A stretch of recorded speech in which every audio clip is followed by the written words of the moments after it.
अगर वेद अंतिम सत्य हैं, तो अष्टावक्र क्यों कहते हैं सब छोड़ दो? आज जो सुनोगे वो आपकी पूरी धार्मिक सोच हिला देगा। सदियों से हम क्या मानते आए हैं? वेद, उपनिषद और शास्त्र सनातन धर्म की नींव माने गए हैं। उन्हें अपौरुषेय कहा गया, अर्थात जो मनुष्य द्वारा रचित नहीं बल्कि दिव्य ज्ञान है। लेकिन एक सवाल दिल को झकझोर देता है, क्या ये सब अंतिम सत्य है या फिर सत्य कुछ और है? यहीं पर प्रवेश होता है अष्टावक्र का। अष्टावक्र गीता कोई सामान्य ग्रंथ नहीं है। ये पूजा पाठ, कर्मकांड या धार्मिक नियमों की किताब नहीं है। ये सीधे चेतना पर प्रहार करती है। ये कहती है, तू शरीर नहीं है, तू मन नहीं है, तू शुद्ध साक्षी है। अब ध्यान दीजिए, अगर मैं साक्षी हूं तो फिर वेद शास्त्र किसके लिए हैं? शरीर और मन के लिए। लेकिन जो स्वयं को शरीर मन मानता ही नहीं, उसके लिए शास्त्रों का क्या अर्थ? अष्टावक्र कहते हैं, ज्ञान वो नहीं जो शब्दों में हो, ज्ञान वो है जो अनुभव में हो। वेद मार्ग दिखाते हैं, लेकिन अष्टावक्र कहते हैं, तू स्वयं ही मार्ग है। यहां एक गहरी बात छिपी है। अष्टावक्र वेदों को झूठ नहीं कहते। वे कहते हैं, जब तक तुम स्वयं को शरीर मानते हो, वेद तुम्हारे लिए सहारा हैं। लेकिन जिस दिन तुम जान जाओगे कि तुम शुद्ध चैतन्य हो, उस दिन शास्त्र भी अनावश्यक हो जाते हैं।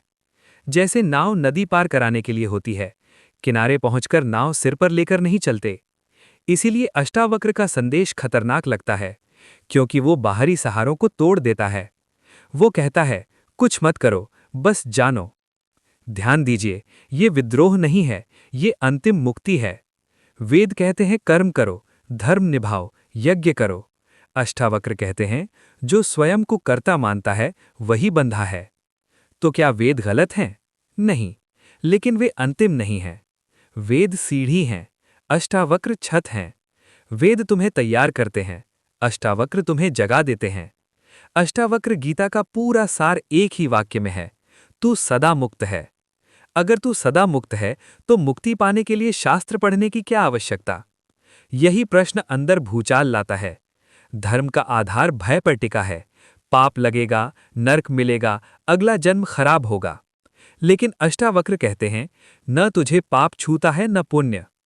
ये बात सामान्य धार्मिक सोच को हिला देती है, क्योंकि यदि न पाप है न पुण्य, तो फिर पूरा नैतिक ढांचा क्या है? यहां समझना जरूरी है। अष्टावक्र बाहरी आचरण को नहीं, आंतरिक पहचान को बदलते हैं। जब तक तुम स्वयं को शरीर मानते हो, तब तक धर्म अधर्म लागू है। लेकिन जब तुम स्वयं को साक्षी जान लेते हो, तब सब लीला है। इसलिए उनका ज्ञान खतरनाक है।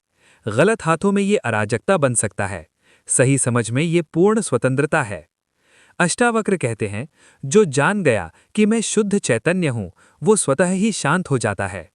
उसे किसी नियम की आवश्यकता नहीं रहती, क्योंकि वो स्वभाव से ही पवित्र हो जाता है। यही कारण है कि अष्टावक्र गीता बहुत कम पढ़ाई जाती है, क्योंकि ये सीधे अहंकार को खत्म कर देती है। ये गुरु शिष्य, पूजा पाठ, तपस्या सबको पार कर जाती है। वे कहती है, तो अभी और यहीं पूर्ण है। अब सोचिए, यदि आप अभी पूर्ण हैं, तो सुधारने को क्या बचा? बदलने को क्या बचा?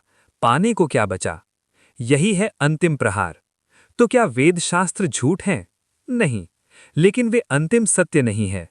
अंतिम सत्य शब्दों से परे है, वो तुम्हारे भीतर है। वेद तुम्हें बताते हैं तत्वमसि, अष्टावक्र तुम्हें अनुभव करा देते हैं, मैं वही हूं। अंतर बहुत सूक्ष्म है, लेकिन यही अंतर मुक्ति और बंधन का अंतर है। अष्टावक्र गीता हमें विद्रोही नहीं बनाती, वो हमें साक्षी बनाती है। जब साक्षी जागता है तो प्रश्न समाप्त हो जाते हैं। तब न वेद से विरोध है न समर्थन, सबका स्थान समझ में आ जाता है।